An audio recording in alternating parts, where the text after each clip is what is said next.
Hi guys, welcome back to our channel TechUp.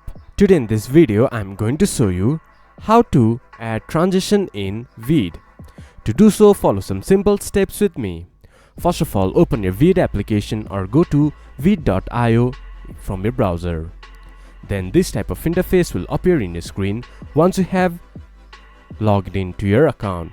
From there, go to any videos that you like or create a project in which you want to add transition. Then this type of interface will appear in your screen. From there, click to the video that you want to add transition in. Then you can see transition option in here. Click to transitions.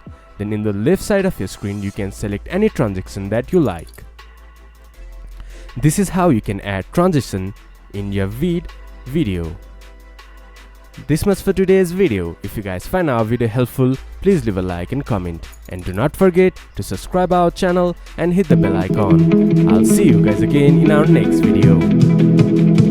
Thank you for watching.